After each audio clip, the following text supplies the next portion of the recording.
We're talking to David Saunders today, President and CEO of Compliance Safety Systems. David, tell us a little bit about your background. Tell us about your compassion for trucking. Well, thank you for being here. My dad started driving truck when he got out of World War II. And in 56, 57, we lived in Haywood, California. Well, I wasn't born there. I was born in 58. But Dad started out driving out in Oakland, California, when Mr. Peterbilt had just come up with a bunch of Peterbilt trucks, or started them. And from there, basically, I was born into trucking, got my license in 1974. We could drive intrastate if you were under 18 years of age.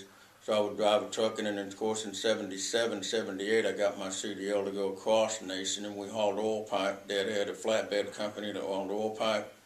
Refrigerated transport, we hauled for Sara Lee sausage and Sara Lee pies.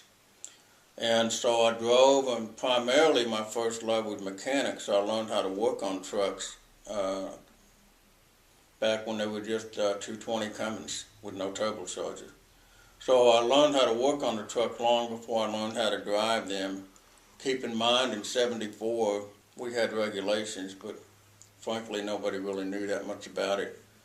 So I drove all the way up to about 86. I have a hearing defect because of my physical.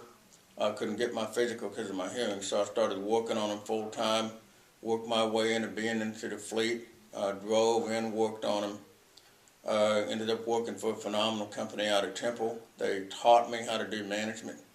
So they literally took my management, my mechanical ability and my driving ability, tried to make me a manager. Still not sure I'm one today, but at least I know now how to identify with the driver that has to post-trip a truck, what they're up against on the traffic, and then what they're up against with a driver manager that says, driver, you got to go pull this load or else.